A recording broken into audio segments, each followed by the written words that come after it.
Thanks for meeting with me and Rosie. We have an important meeting today. We finished our evaluations of 2023 performance. This is where you have not met Cloudflare expectations for performance.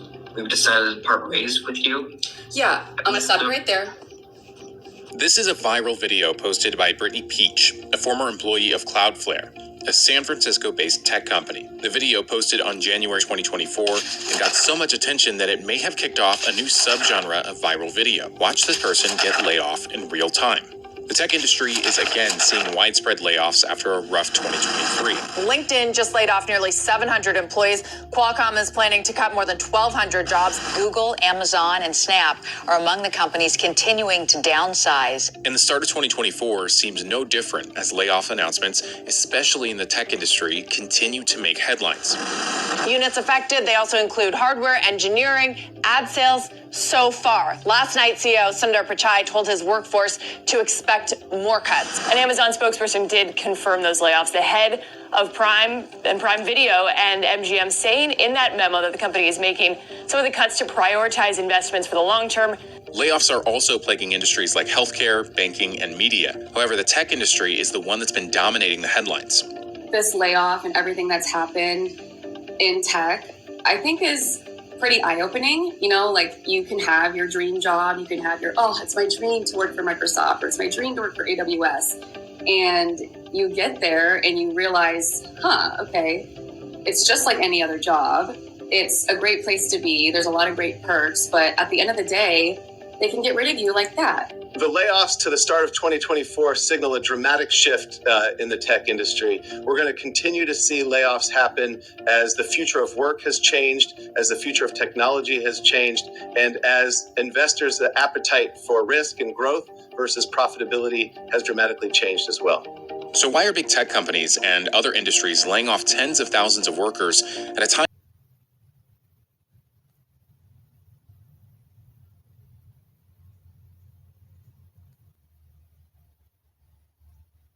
Rates for $435 to last until the end of the month. Okay? What? Actually, till February 4th. That's even worse. I know. When we report on how great the economy is doing, what do you feel that? I don't feel it. I don't doubt that it's gotten better, but nothing necessarily feels like it really got easier on us. I don't feel like I'm getting a break anywhere. The American economy looks strong. A robust job market, stocks near record highs, inflation cooling, but many people are not feeling the positive vibes. I see $400 going towards my student loans, and I see $545 going for HOA, and I see groceries averaging about $150 a week.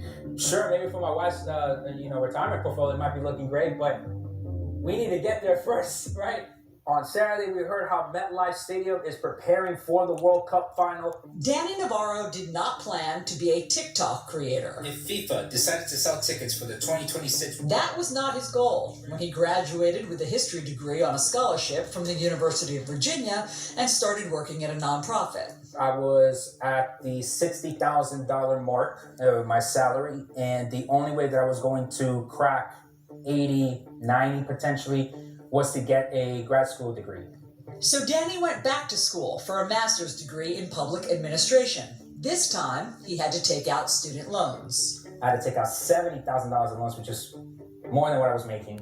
And then right off the bat, having to pay that debt down. And so it's almost like we're basically thrown into the hole, and right away we have to start climbing out of it. Let's see here. That was 8 years ago. And the promise that his college degrees would lead to a steady paycheck has not paid off.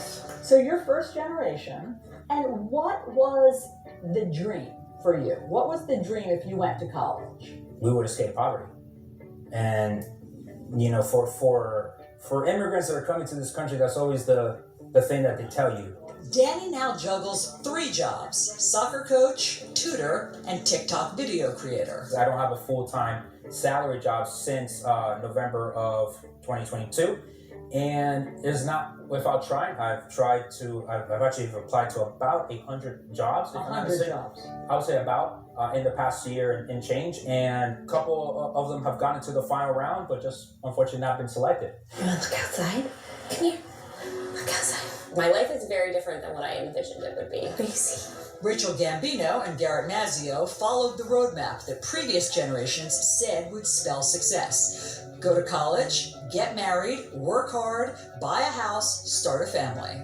This is the American dream, but at what cost? So we have all of those things and we appreciate every single one of those things, but we think about how we could lose those things very quickly.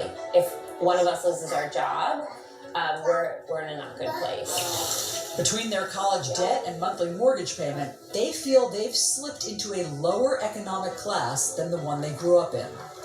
Do you describe yourself as middle class? I like to think we are. I would say lower middle class. Why? Because when I think of middle class, I think about people who are able to just get up and go and do things within their means and like not extravagant things, but be able to get up and go to dinner whenever they want, or maybe take that trip, that long weekend trip. We don't have that luxury. Rachel works at a nonprofit, Garrett as an insurance underwriter, but their paychecks barely keep pace with their $3,400 monthly mortgage payment. Ready? Rachel's 26-year-old sister, Kristen, moved in to help offset costs for all of them. So all of this is affecting your family planning? You know, once we started getting daycare costs, it was like, we cannot afford to have another child until he's in a public school system. I'd love for him to have like a partner in crime, but we can't afford to give him that for at least 4 years. And is that sad? I'm sad. Like, our family is dictated by our financials, and yeah, I just never thought it would be that way. Buddy! So what would they do differently if they could do it all over again? Avoid student debt, even if that means rethinking college. Go to college, get out of poverty, the money will come. It's not as that simple, right? Would I have been in a better economic position not taking in the graduate student loan debt? Yeah, probably. I think this idea of going to college is something that I don't know if Miles will do, and we have decided we're not going to push him there either. I think a lot of millennials were forced into saying, like, you need a 4-year degree in order to be successful, and it's like, I have a communications degree, and I definitely did not need that to be successful. And so I think, like, it starts with when you turn 18, you're already put into a disadvantage, and I think we need to, like, change that mindset for the next generation. Did I go to college to go do TikTok videos? No. But is that the one place right now where I can make money, potentially? So let me go make my TikTok videos while I'm at it and hopefully find a new way to live the American dream.